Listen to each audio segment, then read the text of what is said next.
හයි guys මේ තමයි කලින් හසී කියලා තිබිච්ච YouTube channel එක මේ මාකටිං ඉන් ඉන්වෙස්ටර්ස්ලා ඒ වගේම කම්පනීස් වල CEOස්ලා මාකටිං ගැන හිතන්නේ මොනවද ඒ වගේම මැක්‍රෝ මාකටිං මැක්‍රෝ පැත්ත කොහොමද පේන්න තියෙන්නේ ඉතින් අපිට බලන්න පුළුවන් US stock market crash වෙන කලින් සමහර signs දිනවා මේ crash වෙන්න පුළුවන් ඒ වගේම market එක තවදුරටත් crash වෙයිද නැද්ද කියලා කියන්න පුළුවන් මේ තියෙන සාධක බලලා. ඉතින් මේ වගේ දේවල් ගැන කතා කරනවා විශේෂයෙන්ම මේ ඉන්වෙස්ටර්ස්ලා ඒ වගේම විශ්ලේෂකයෝ කියන දේවල් රිවියව් කරන එක තමයි වැඩිපුර මේ channel එකෙන් වෙන්නේ. ඊට අමතරව swing trade එහෙමත් අපි time to time දානවා.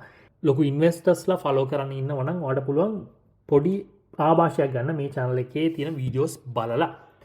එතකොට අපි යමු Bitcoin දිහා බලන්න. Bitcoin අපිට බලා ගන්න පුළුවන් bull flag එකක් තමයි හදලා තියෙන්නේ මෙතන. price එක up වෙනවා, consolidate වෙනවා, bull flag එකක් විදිහට consolidate වෙනවා, price එක up වෙනවා, අපු පාරක් මේ විදිහට bullish consolidation එක නැත්නම් bull flag එකක් අපිට බලා ගන්න පුළුවන්කම හම්බෙන්නේ. මේකම resistance level දෙකක් තියෙනවා 1,90,000 ඊට පස්සේ 1,12,000 මෙන්න මේ ranges වලින් අපිට resistance එක හම්බ වෙනවා. 1,90,000 කියන range එක break කරලා price එක තවදුරටත් up වුණොත් එහෙම. එතකොට අපි බලමු දැන් මොකද්ද මේ US economy එකේ උනේ කියලා. ප්‍රධාන වශයෙන් උනේ දැන් waterfall decline එකක් වුණා US stock market එකේ ගොඩක් ලොකුවට drop වුණා. ගොඩක් පොඩි කාලයකදී ගොඩක් ලොකුවට drop වුණා. මේක waterfall decline එකක් කියලා තමයි කියන්නේ. සාමාන්‍යයෙන් waterfall decline එකක් V shape recovery එකක් තමයි ගොඩක් වෙලාවට වෙන්නේ. අන්තිමට අපිට මේ විදිහට waterfall decline එක නැත්නම් ගොඩක් ටික කාලෙකදී market එක ගොඩක් ලොකුවට drop වුණේ මේ C19 dump එකේදී. C19 කියලා කියන්නේ කොරෝනා වෛරසයෙන් පස්සේ තමයි මේ තියෙන market drop එක ආවේ. C කියලා කියන්නේ කොරෝනා වෛරස් වලට C19 dump එක කියලා තමයි මේකට හඳුන්වන්නේ. එතකොට ඒත් අපිට බලා ගන්න පුළුවන් V shape recovery එකක් තමයි අපිට තිබ්බේ. මේ වගේ waterfall decline එකදී V shape recovery එකක් සාමාන්‍යයෙන් එන්න පුළුවන් chance එක ගොඩක්ම වැඩි. දැන් අපි කතා කරමු V shape recovery එකක් වෙන්න කලින් ඇයි මේ drop එක උනේ කියලා. ඉතින් ඔයාලා market එකත් එක්ක හිටිනම් හොඳ ආකාරම දන්නවා ඇයි උනේ කියලා. අපි කෙනෙක් කිව්වොත් එහෙම drug tariff එක ඉස්සෙල්ලාම US වලින් දැම්මා අනිත් රටවල් වලට. විශේෂයෙන්ම චයිනා, කැනඩා, මෙක්සිකෝ මට මතක හැටියට මේ රටවල් තුනට. ඊට පස්සේ DeepSeek එකත් එක්ක Nvidia ඒ වගේම chipset related stocks ගොඩක් ලොකුවට drop වුණා. ඊට පස්සේ අන්තිමටම අප්‍රේල් 2 වෙනිදා අපිට බලා ගන්න පුළුවන් වුණා ට්‍රම්ප්ගේ මේ තියෙන ටැරිෆ් එක හැම රටකටම අතිවිශාල විදිහට ටැරිෆ් දානවා. ඉතින් මේකත් එක්ක තමයි මාකට් එක ලොකුවට drop වුණේ. හරිද? ඉතින් මේ දේවල් resolve වෙන්න නැත්නම් සමතයකටපත් වෙන්න දැන් V shape recovery එකක් තමයි මාකට් එක අපිට බලා ගන්න පුළුවන්කම හම්බෙලා තියෙන්නේ. තාමත් මේ ලෙවල් වලදී දැන් මාකට් එකේ ප්‍රධාන වශයෙන් මිනිස්සු දෙපාර්ශ්වයකට බෙදලා ඉන්නවා. මාකට් එක තාමත් රිකවර් වෙන එකක් නෑ. මේක තවදුරටත් drop වෙයි කියලා කට්ටියක් කියනවා. අනිත් අය කියනවා නෑ මේක V shape recovery එකක් තමයි උනේ කියලා. තාමත් පිරිස දෙපැත්තකට බෙදලා ඉන්නවා. නමුත් මේ V shape recovery එකට ගිහිල්ලා එහෙම නැත්නම් මාකට් එක recovery එකකට තමයි යන්නේ කියන ප්‍රමාණයට නැත්නම් මේ පැත්තට මිනිස්සු එන්න වැඩි වෙනවා guys. හරිද? එතකොට ඇයි මේ වගේ මාකට් එක ඩ්‍රොප් වෙලා රිකවරි එකක් උනේ කියලා අපි දේවල් කීපයක් අරගෙන පෙන්නමු. පළවෙනි එක තමයි sell USA buy Europe. ඉතින් යුරෝප් වල තියෙන කම්පැනිස් හොඳටම perform කරනවා. යුරෝප් තමයි ඊළඟ boom එක වෙන්නේ.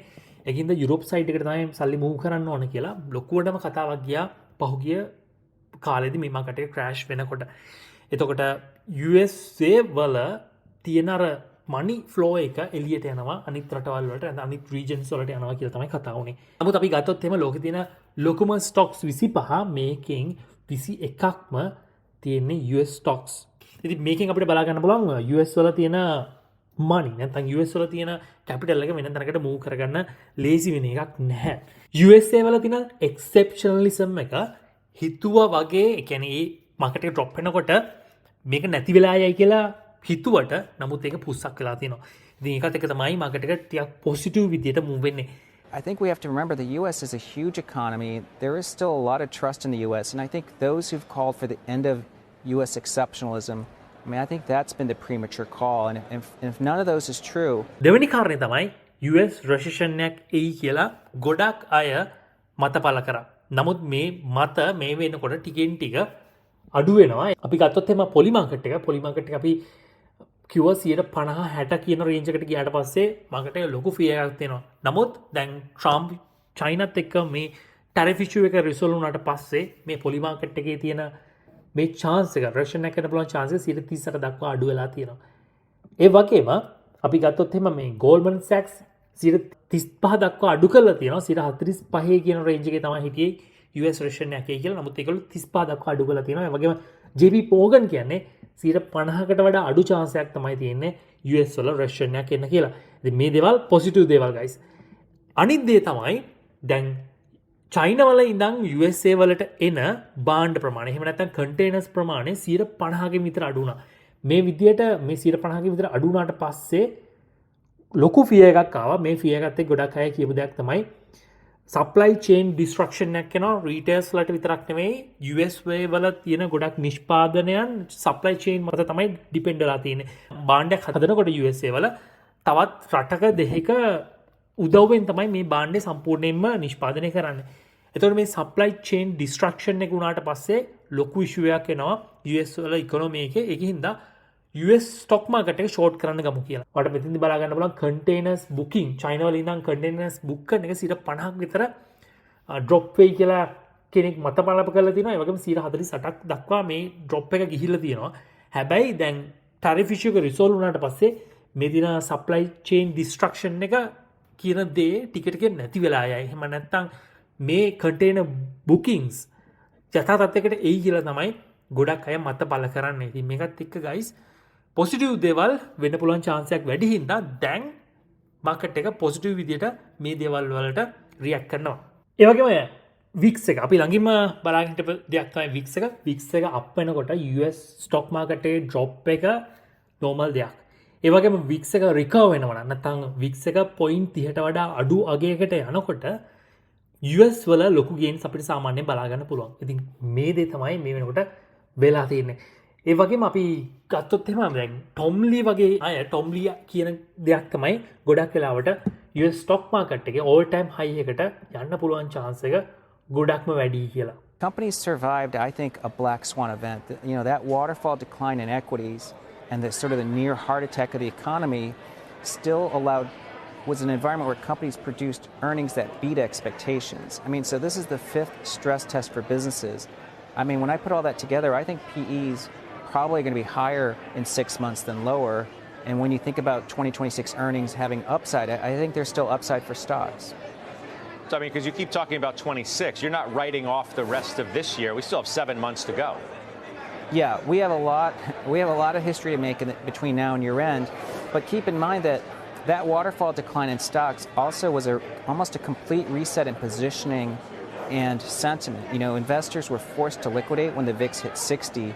We know a lot of institutions didn't add risk back as the market rallied. So I think the pullbacks are going to be pretty shallow because investors just are underinvested at the moment. And then when you look at sentiment, it's barely turning neutral now. So if investors have been fighting this rally, as they become more neutral or more optimistic, that's upside for stocks. US stock market එකට තියෙන ඊළඟ ලොකුම ප්‍රශ්නය තමයි long term yield up වෙන එක. ඉතින් මේක ලොකු ප්‍රශ්නයක් විදියට ගොඩක් අය දකිනවා. මේකත් එක්ක US stock market එක ආපු crash වෙයි කියලා තමයි ගොඩක් අය හිතන්නේ. ටොම්ලි හිතන්නේ මේක එච්චර ලොකුවට ගණන් ගන්න ඕන දෙයක් නෙවෙයි කියලා. What about yields rising? How much of an issue potentially is that? Well, I think Fed Chair Powell made a good point that long-term yields could be rising because of inflation volatility rather than inflation expectations going up. That's actually an opportunity for markets because if inflation volatility delivered is less than expected, then we could expect yields to come down in the future.